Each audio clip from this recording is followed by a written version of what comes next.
Anyam, good morning. Sisi Juloni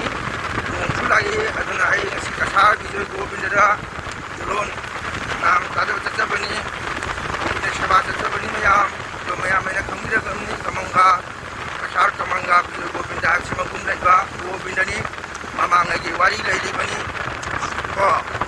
matu chauraba gobinda gi seba chachabani mayam to kamanga jawre to horen ai gobinda gi mandi mandop mandi jawraga ai mayam da makha video sum mayam da jeng jere ka mayam so ai hojiki maka mayam ko ji video gobinda jawre mabok lei jandon ni dum to mosire nai na gobinda jawre hoji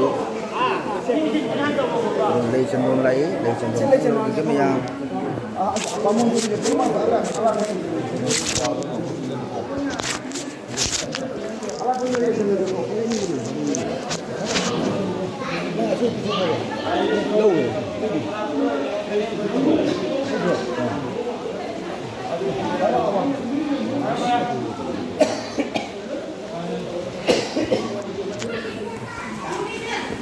video gobinda jawre mayam do intam mayam ji jage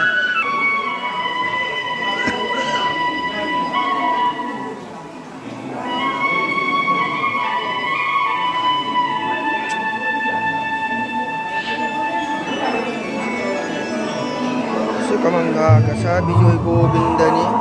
manipur ma leire asina kasar kamanga da bijoy gobinda ji dol muthakale khare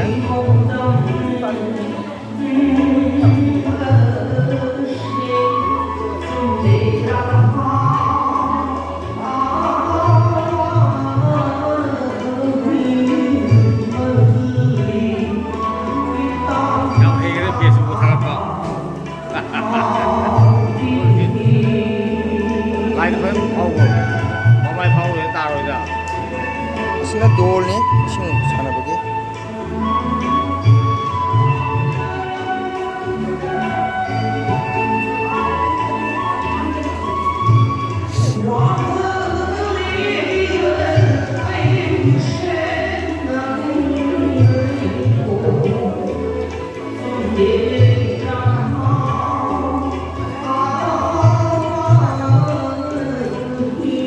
ayuk ta kali se kari kauriba se ayuk ta kali posadi se kari kauba se kadai phamdu se se bom de puk aiba kai ya sidol buk ayuk ta kat ko to se ai sandes se sidol buk kauri gobinda lengjala matung da aarti na tu lagi sidol buk puri sangom puri padam patran singaba ase hoji posadi angadu ba sina ko urabingi aiga ne gobinda seba thogam jaba agam tan ni mai thong do agam tan jeng ge asi urabingi aiga gobinda seba thogam jari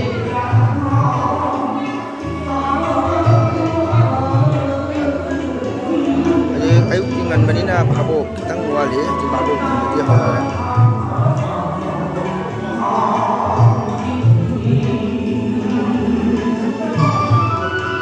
phabo le janon to ko gore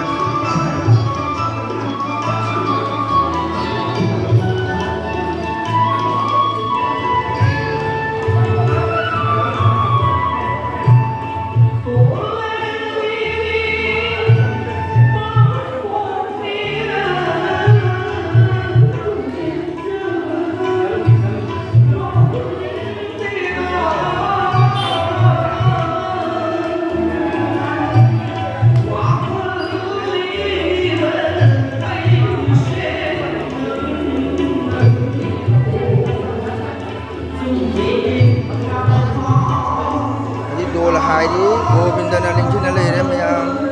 patin mun chauraba gobinda ni mayam darshan tausasi asina gobinda gi laisang ko ise kamanga gobinda laisang ni yang ko pani mo se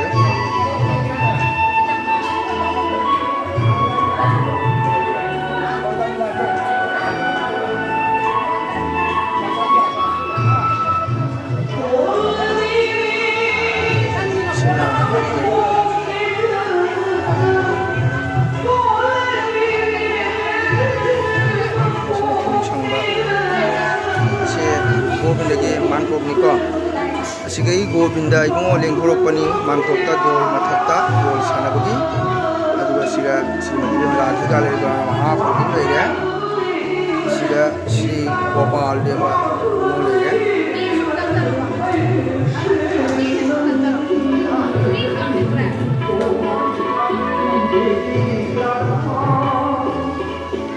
sina Gobindagi adi laksama leba ko siman Shiva Mahadeva ko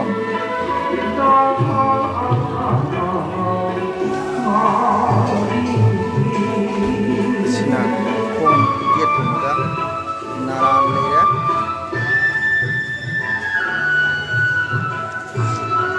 sigana garang Mahaprabhu na sinaba short boy thongba leire sina ko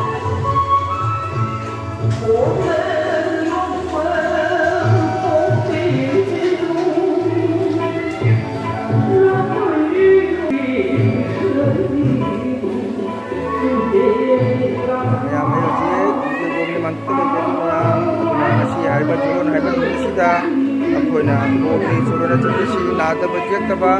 सोदा थोमीजसी लोलरना Manipur तारिबा दसना सिसु गोपीदगी कृपादगी इमेंटने शांतिना लेबो ओरसनु हाय वखमसे आई मयामदा थमजरी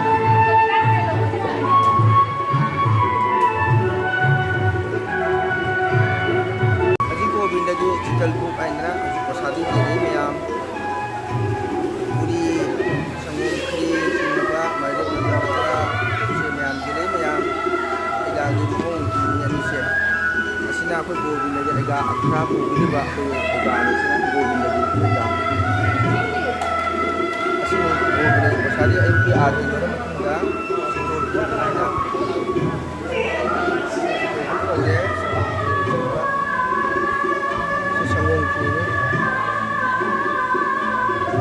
아이게 뿌리디 싫어 와래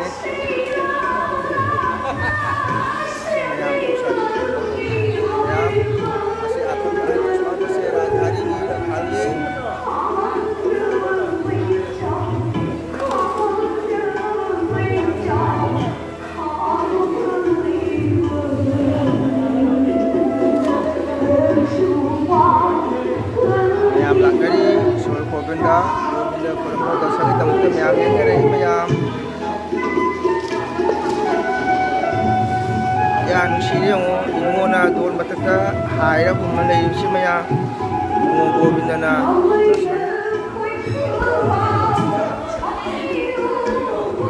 Meyam Hoje Govinda ki Prasadi se Chital Puchita Panjati Ye Siddha Karapasi Igana Sankalpatara Mantra Soli Meyam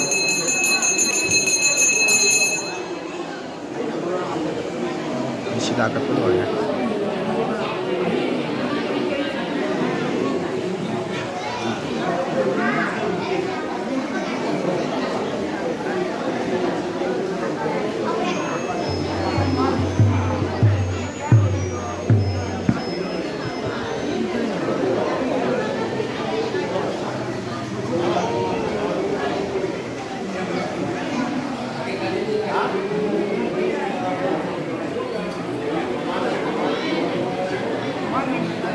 मागे सीधा कल्पतो एगाना गोविंद संकल्प तौरी तो गोविंद खराब गासे उसु फजबनी राशि लेबनी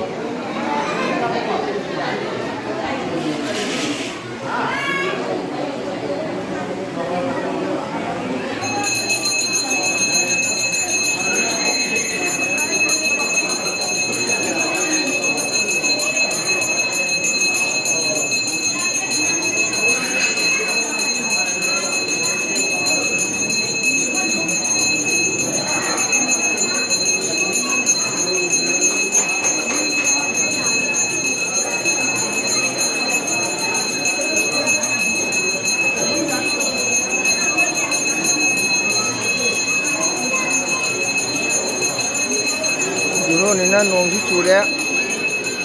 nong na cure yang mana? Sena Govinda akra purba egage mage mayum ni adu biling se. Nong tu pada cure mana? हाँ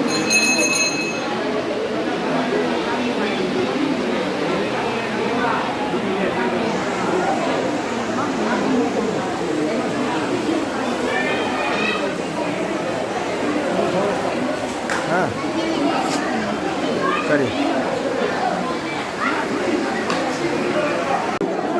ये गोविंद पुसाई ताक है ma'am cái đúng rồi xác thêm cái đâu ini aku saya tak kira ma'am